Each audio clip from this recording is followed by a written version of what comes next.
Our next mission is to build a query to find out which are the log sources on the data source name that are not being parsed.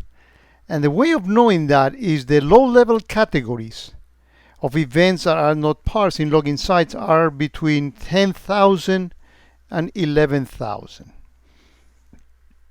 So let's start with a filter. Oh, forgot the pipe. And look for the last events on, let's say that we want to find this out for the last 24 hours. So we're going to project the original, we're going to do the filter on the original time greater than the ago operator function, and put 24H for 24 hours. Right? And we run this, and you know that's the first part of the query. Now let's actually project the original time, the data source name, the low-level categories, of course. That's going to give us a key whether the event is parsed or not, and let's actually include the payload. So let's put the pipe and do project original time. That's right. Let's project the low-level category. We can either grab it from, oops, we can grab it from here.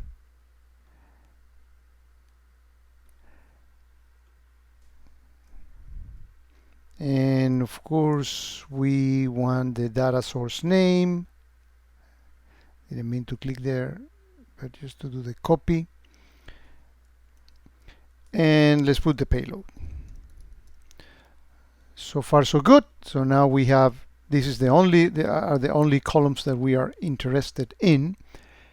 Now you may say, well, all I need to do is put a filter where this number is greater than 10,000 and below 11,000.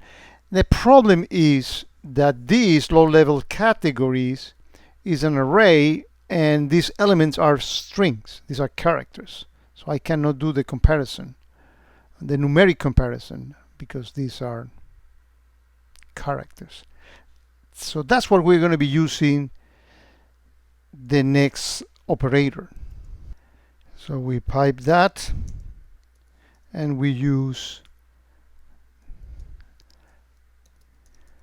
and we expand, and we are going to call this category, this column that we are expanding, and it's going to be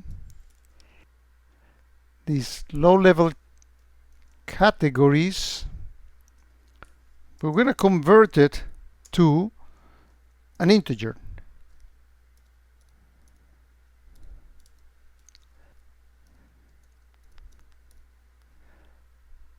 Integer, just like that. Now category will be a numeric value that we can keep on working with. So let's test this out, and we should be good. We are not projecting that expand that category thing, but we see it here in a column. Now this is an integer. This is numeric, that we can do the filtering. And we know how to do filtering. So we are going to pipe this, and the next line is going to be where, and category,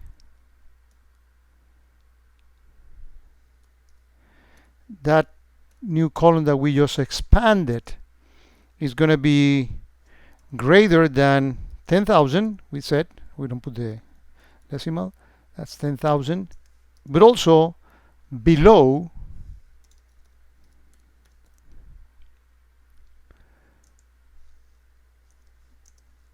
11,000. That should get us there. One more thing is that we're going to add another filter here on the AND condition to make sure that the data source name is not empty, right?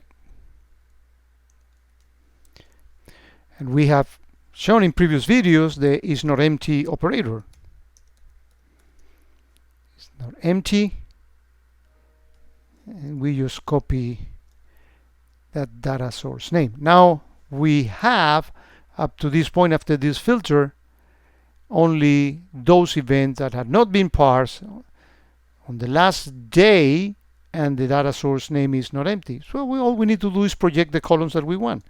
So do another project. You don't need to separate this, but just for aesthetics I like to do so. Project, and we're going to be putting, if you want, the original time.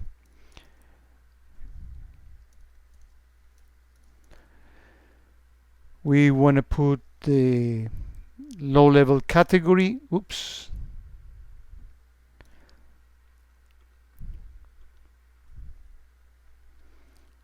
Well, we can even put it as an integer, right? We can put a category here.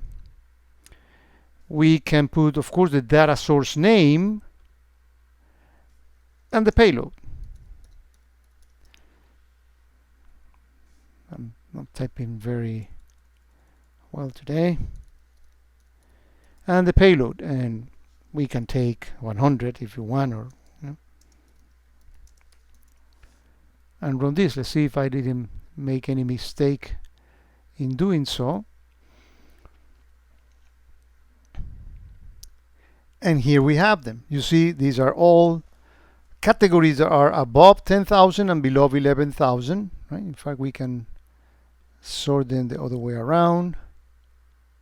And that's the only one that we have in the last 24 hours. It's the same 1001 category, and we see that is Palo Alto, there's Guardian, there is Cisco Ace.